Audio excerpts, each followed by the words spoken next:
Intelligence with all of the other things that we have at hand, and we're going to come for answers. And these young children who are just really, some are absolutely better and others are getting better. You're all going to be better very soon. So they won't even need it, I don't believe. I want to thank Secretary of Health and Human Services, Robert F. Kennedy Jr., who we see a lot of lately. You've been really active, haven't you? You've been very active. Secretary of Education, Linda McMahon, who's so fantastic, and I guess we reached a deal with Harvard today, so we'll see how that. All you have to do is paper it, right, Linda? Just yes, sir. Paper it out. That'll be great, though. It's going to have to do with something that's very important to everybody. CMS Administrator Mehmet Oz, FDA Commissioner Marty McCary, Director of the National Institute of Health, Jay Bhattacharya. Is that good, Jay? That's pretty good. Perfect. Right? I'm getting better. That's perfect. I'm getting better. Science and Technology Advisor Michael Kratsios, AI and Crypto Czar David Sachs. You're doing great, David. As well as a friend of mine, Stephanie McMahon, and her incredible husband, Triple H. You all know Triple H. I'm not going to fight that guy. He's one of the greatest. I also want to thank all of the brave young people who are with us today, and they've gone through a lot, but it's really coming out very good. And I just gave them a beautiful coin, and we're going to save that coin, right? Beautiful coin. In 2019, I was proud to launch the Childhood Cancer Data Initiative. And I think Stephanie was a big factor, right, Linda? She was a big factor as to what we're doing right now.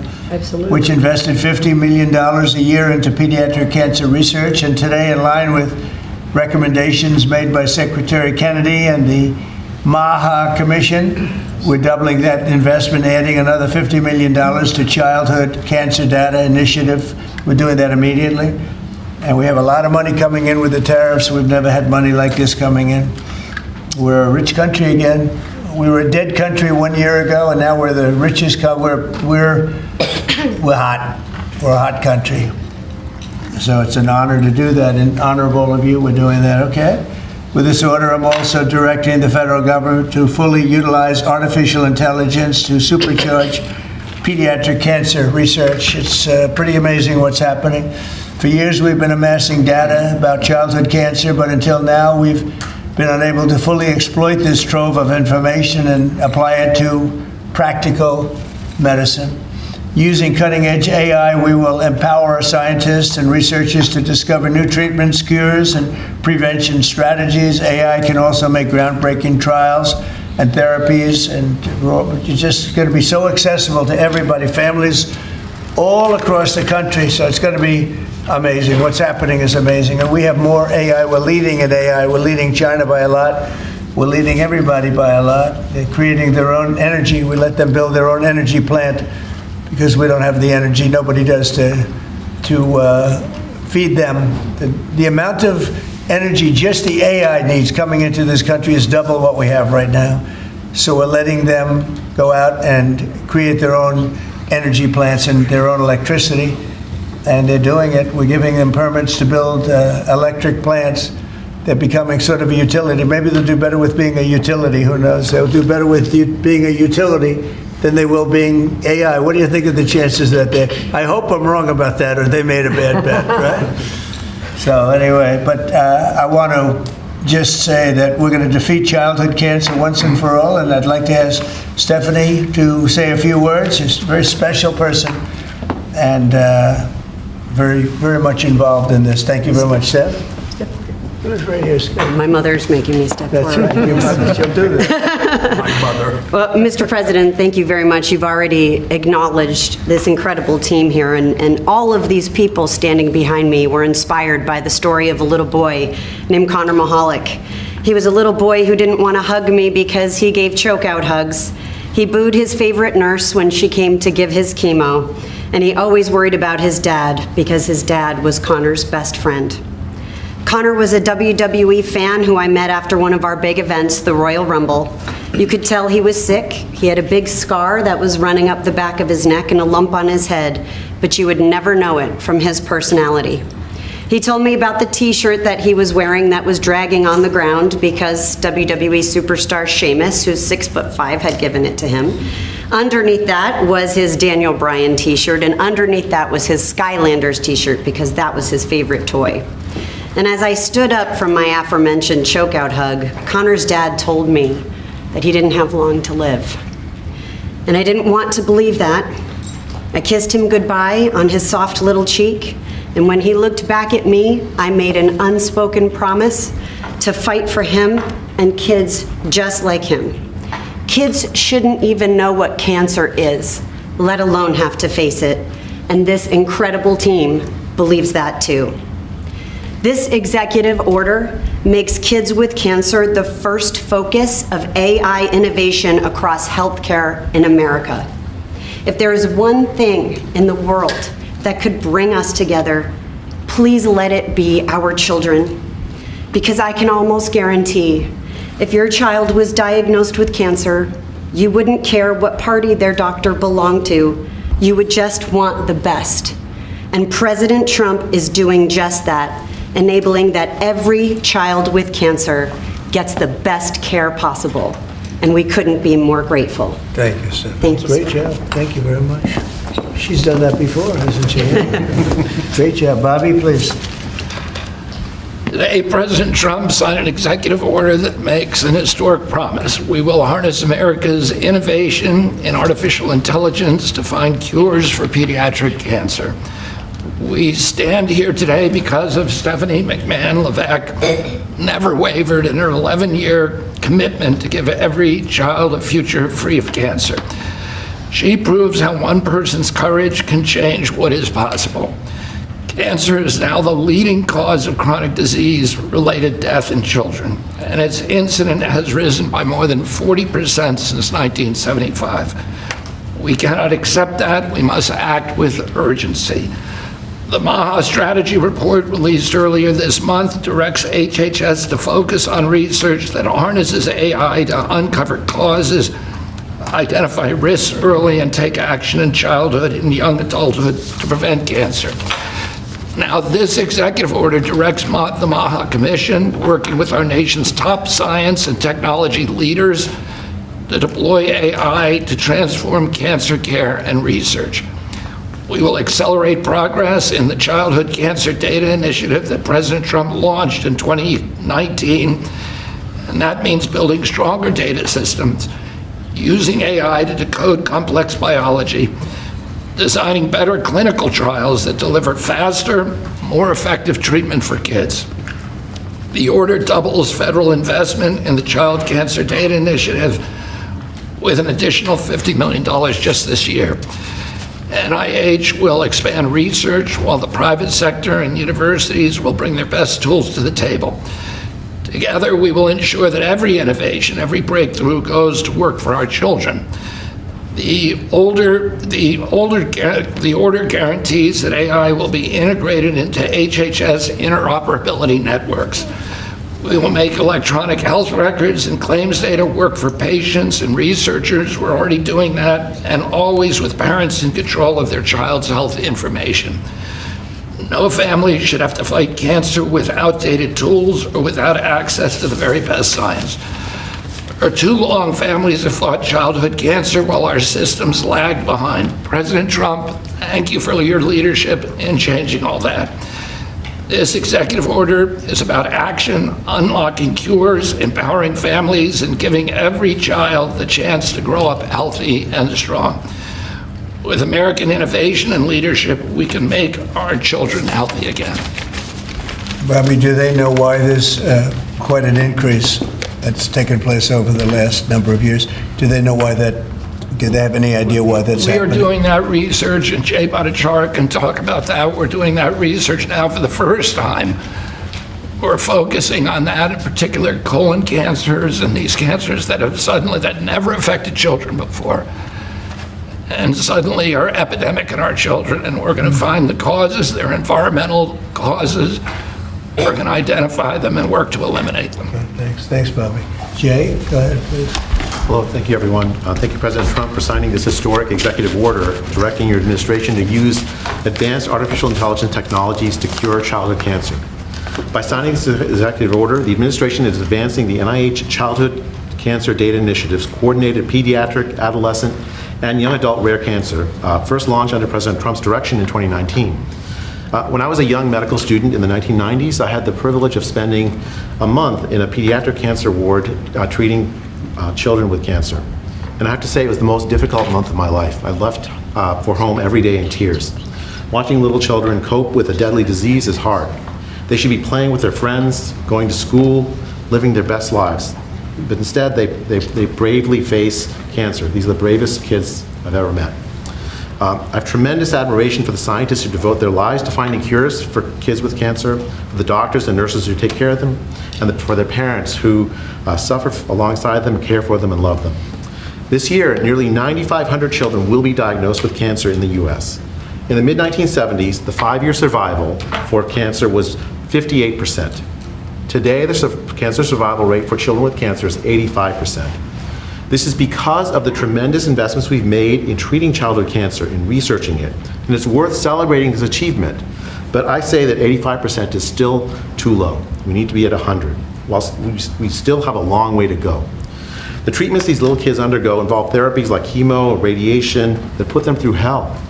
Even with 85% will be cured, the therapies themselves can cause health problems as kids age into adulthood. Nearly 60% of cancer survivors experience severe life-threatening complications in adulthood because of these treatments. And so we need better treatments so that we can raise the survival rate and reduce the side effects. This initiative builds on the CCDI's mission to gather data from every child, adolescent, and young adult diagnosed with cancer, no matter where they receive care.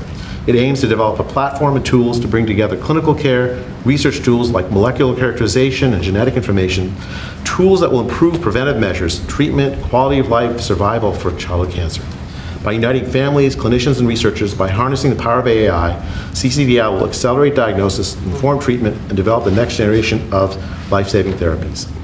This is not about collecting data alone. It's about giving families hope. Today, we commit to taking this work to the next level. With this executive order that President Trump is signing, we're building a future where every child's data contributes to faster diagnosis. Artificial intelligence help us uncover faster, more precise treatments, improve quality of life, and better survival.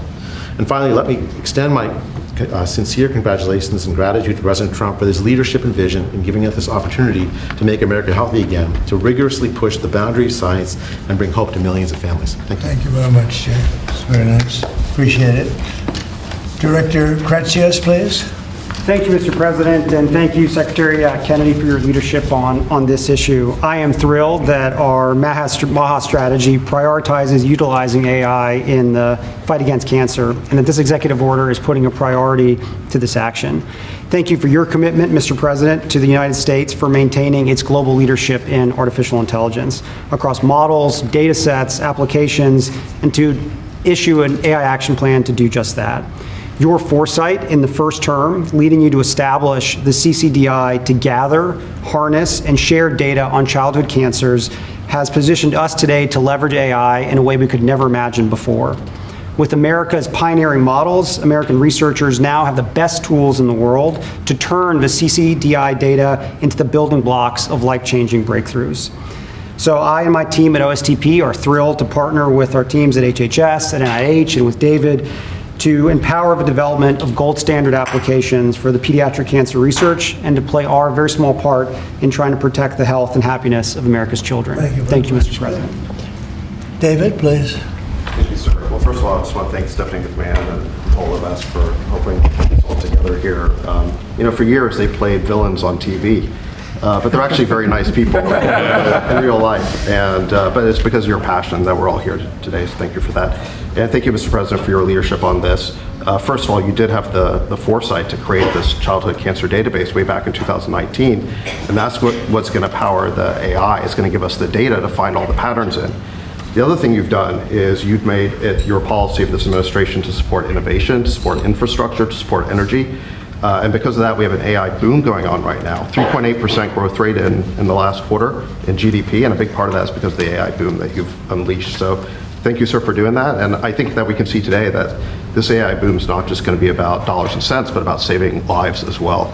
We're going to get some miraculous cures out of this. So thank you to everyone who's here Thank you today. very much. Good job. We just had a meeting, and Oz was at the meeting and really was a dominant factor along with Bobby. And maybe you could just say a couple of words about our past meeting where we're going to be lowering drug prices by 50, 100, 200, even 500%, even 1,000. We have 1,000% also. We have one coming up next week, a big one, 1,000% reduction in price. Do you want to give just a couple of words on that, Oz? It's a historic day. For the first time, we've had the magnitude of give from the pharmaceutical industry.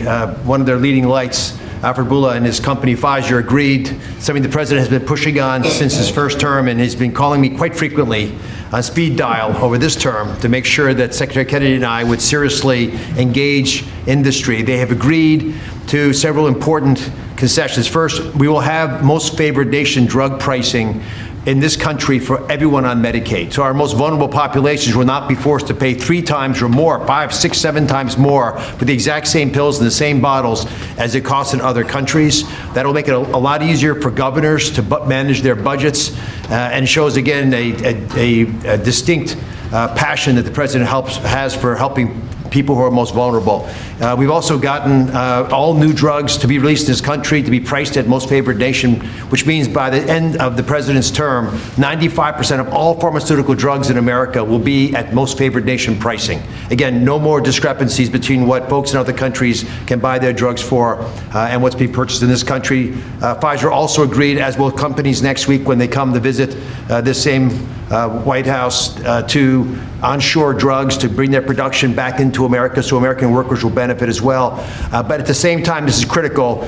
It allowed Pfizer, and we believe for other pharmaceutical companies, to maintain their innovative edge. We want America to continue to find cures like the ones that saved the lives of some of the children that I'm looking at right now. And those beautiful faces and smiles are here because American innovation was not dulled, not blunted, but we can solve that need and thread the needle by also making healthcare affordable so Americans no longer, including children like this, be forced to make a difficult choice between groceries and pharmaceuticals.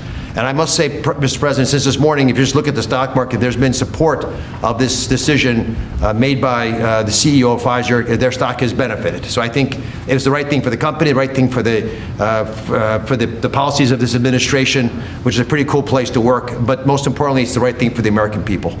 Thank you very much. And maybe we'll just finish it off with Linda, because she's been such an incredible cabinet member and done such a good job. Maybe you want to say something about your unbelievable daughter and son-in-law, because they've worked very hard on this. Well, thank you, Mr. President, for the opportunity to do that.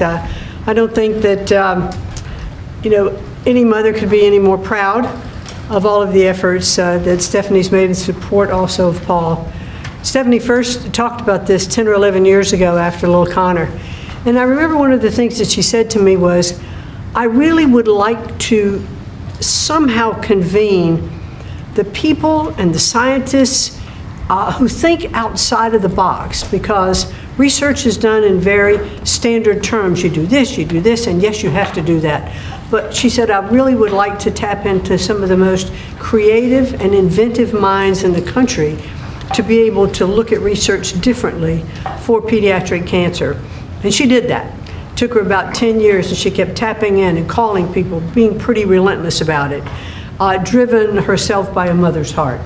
And I couldn't be any more proud of the work she's done. I'm happy to stand by and be a supportive mom and be very proud of her today.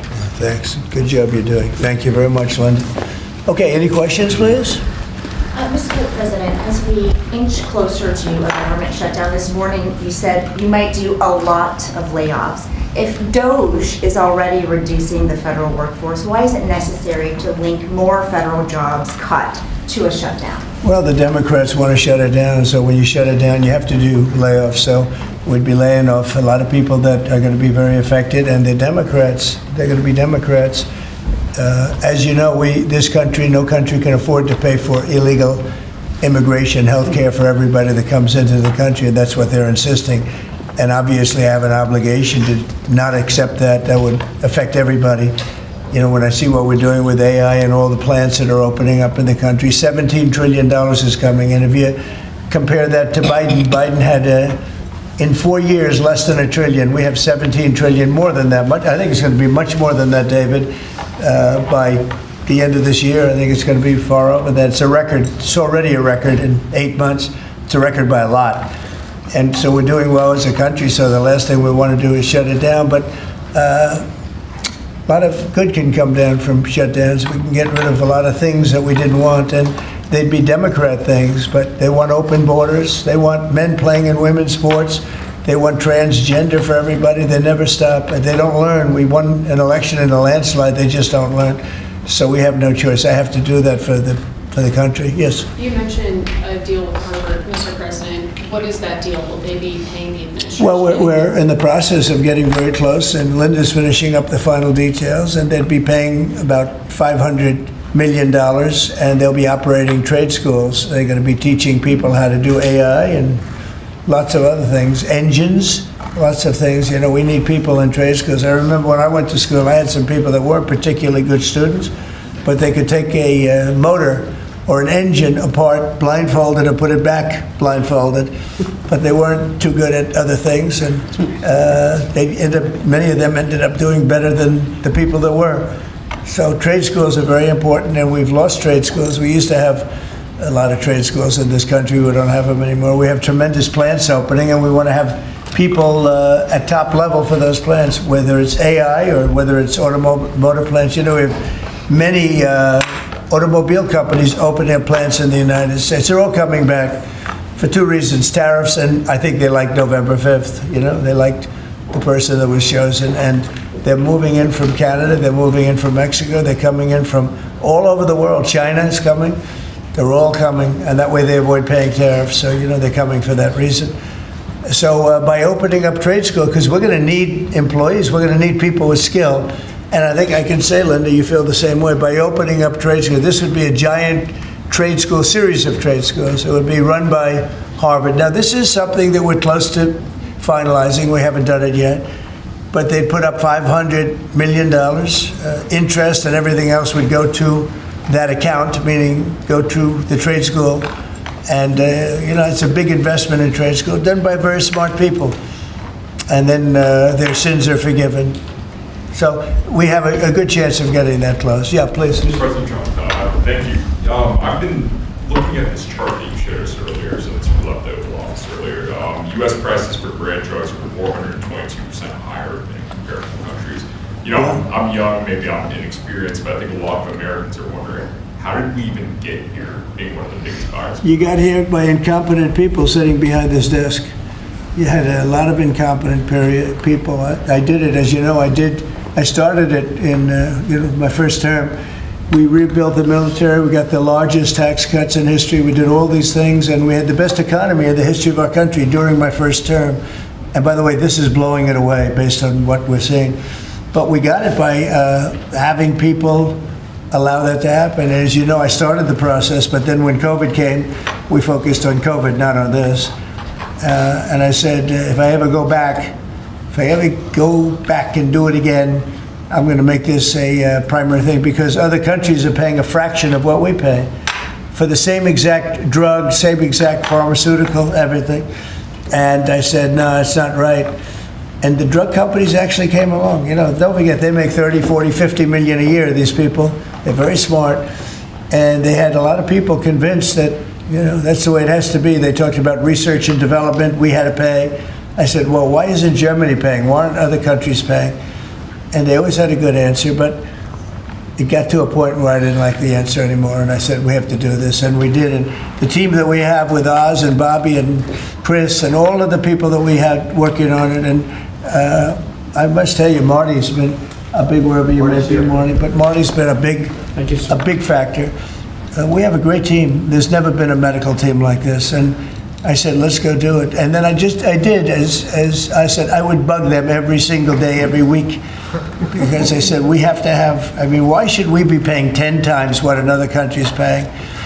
And that was just an excuse, you know, research and development. We do research and development. So now we're going to be paying whatever the lowest price is, we're going to be paying that price. So it's a great thing. But there won't be anything that can have the impact on Medicare, Medicaid, Social Security, anything where you need pharmaceuticals, medicines. the numbers are going to come way down. Even Obamacare, which is terrible, it's not been good, as you know. It's a weak form of health care. But it'll be better because the medicine's going to come in at a very low price. Yes, please. Yes, Mr. President. It seems like every time you assemble your MAHA team and your cabinet members behind here in regards to health issues, it just keeps getting powerful. And I look at these young kids there and the weight that is on the world right now that you can lift by what you're doing. I've often said Trump could cure cancer and people would still criticize him. That's true. And it's true. What is your message to America that this potentially could bring us all together, get us on the same page and have unity? And I'd like to see if some of the kids or the parents have what it means to you to see President Trump get involved with this. Well, we've made tremendous strides in cancer research, far more than anyone has done. And we have the greatest minds, the greatest people working on it. And childhood, they call it childhood cancer. It's a very specific thing. And we've really made a lot of progress.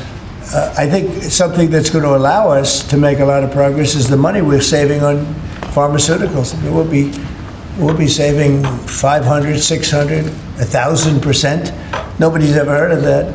I told the story, you were here before, that when I was in the previous administration, my first term, I was so proud of myself because I'm the first president in 28 years that cut drug prices from beginning to end. So they went down. I think it was 1/8% or 1/4%, and I was so proud of that. I thought that was great. Now I'm cutting them 500%.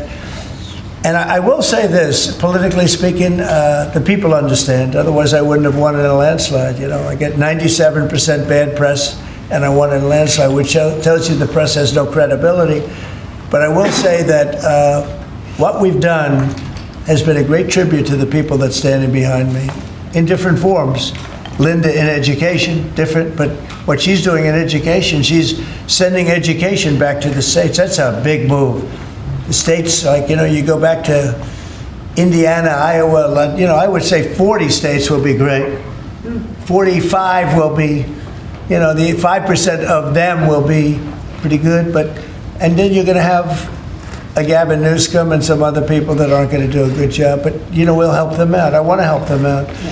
And we're going to have safe cities again. We're going to be very safe. We're going to be going to Chicago pretty soon because a friend of mine, a great guy, the head of the Union Pacific, he said, "Sir, you have to save Chicago. It's going bad.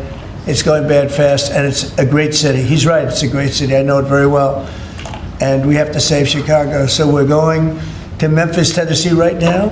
We've had a home run in D.C. You can walk out. Brian, you got mugged here a long time ago. Yes, sir. And the mugger must have felt some pain because you're a tough cookie. Well, he had a gun, and I wish I would have had. I know, well then, if he had a gun, all you can do is say thank you very much. No, but it's everybody here. I mean, you were here in the room when I said to the reporters, who got mugged in the last year? And like half of the people raised their hand. Now, if you said who got mugged over the last 60 days, nobody. No killing, no nothing. And the restaurants are booming, the town is booming, it's clean. The National Guard actually went out and started cleaning all the crap out of the parks. The tents are knocked down. We had one that you said it was a blue tent, and you said it was a communist tent, right? See, we're gonna have a communist mayor of New York, so, let's see how that works out. And I've gotten a lot of feedback on that. Everyone's very appreciative of you doing that tent. You told me about a blue tent, and I said, I can't be there because we knocked them down. But this was a very highly sophisticated group of people that had permits and all the other thing. Well, their permit expired. We knocked it down. It took, 24 hours less, maybe? Yes, sir. So I appreciate you telling me that. No, we have a great thing going. The country is doing incredible. We are a hot country. The hottest. We're the hottest country in the world right now. Do the parents of the kids have anything they'd like to say? Yeah, that's a great question. Would you like to say something? I would. That's a good comment right there. That's the best comment you've made in a long time. Mr. President, good evening. I'm Josh Armstrong. My name is Josh Armstrong. I'm from West Virginia, and I'm the father of this amazingly brave and resilient little 6-year-old, Laurel. Laurel was diagnosed with leukemia when she was 2 years old, just before her 3rd birthday. And we went on to watch as she spent months in the hospital fighting for her life, as she received blood transfusions and platelet transfusions, as she fought off one potentially fatal infection after another. We watched as her body swelled and became painful from steroids, and then as it became frail and weak from chemotherapy. And we watched and we wondered why there aren't better treatments available, and we wondered what might happen if she doesn't get the drugs she needs. And we wondered, why isn't anybody doing more? And on behalf of myself and all the parents that have watched and wondered, we'd like to say that what you're doing today gives parents like me and children like Laurel the one thing that we most desperately need, and that's hope.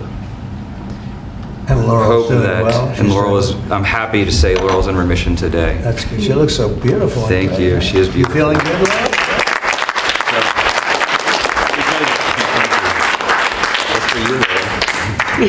That's for you. She looks so great. Because of this bill, doctors are going to be able to get better treatments faster to patients like Laurel.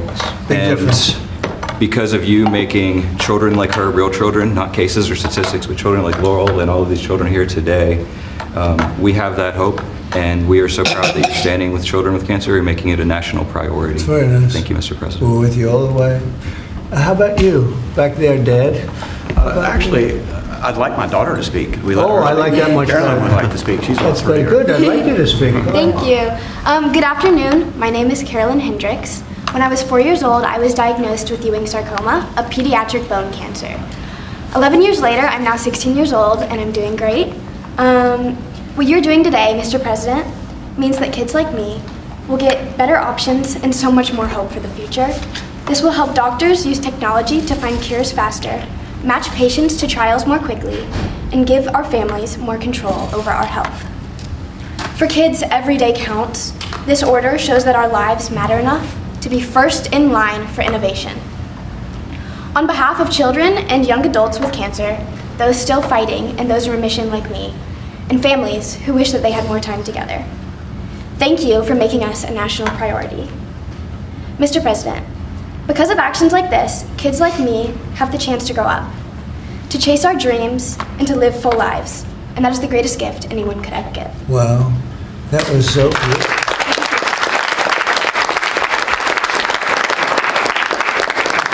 Your father could not have done that like you. You did us a big service, Father. Yes, sir. That's great. Where did you learn how to speak like that? I've done lots of speeches for childhood cancer over the last few years, and I'm also in a theater program, so that That's helps a great. lot. Well, good. That's a great job. Would anybody like to say something? Would anybody? Would you like to say something, honey? Yes. I'm Iloni Myers and I'm 9 years old, and I had a blood cancer called leukemia when I was only 2 years old. I had to get treated at 7 different hospitals across this country, and I had to have 2 bone marrow transplants, one from my dad and one from my mom. And I had to spend many days and the nights in the hospital getting pokies and yucky medicine. And me and my parents were very worried, and I had to go through those 7 different hospitals to find the best treatment that can make me better. And thank you, Mr. President, for making everything happen today. So kids like me and Laura, we can still be living today and speaking.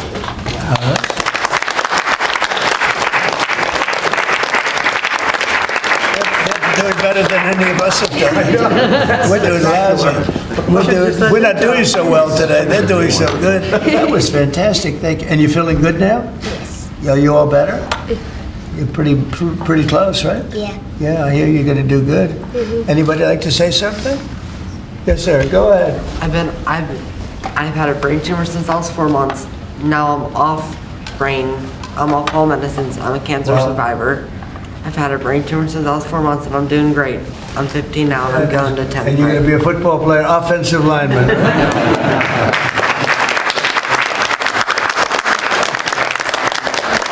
You look fantastic. How about somebody else? I love hearing this. I love hearing you talk because you talk better than any of us, right, Jim? Thank you, Mr. President. Well, I want to thank you all for being here. Amazing. We wouldn't miss this. Well, thank you. But you know, we're doing a lot for you, and you're all gonna be better very soon. I don't think you're gonna need any of the help that we're giving. It's gonna be for the future. But I want to thank you for being with us, and I'm gonna bring them back to a room. We have a room where we have lots of hats and things, in the back, and would you like to go back, and we'll pick some nice presents? Yes. Okay, we'll get rid of the wonderful people of the media. Do you like the media? They're nice, right? They have good days, right? They do, actually, they do. Thank you very much, that's beautiful. That's really good. And thank you, we're not going to top that, so I want to just thank you all very much. Thank you. Thank you.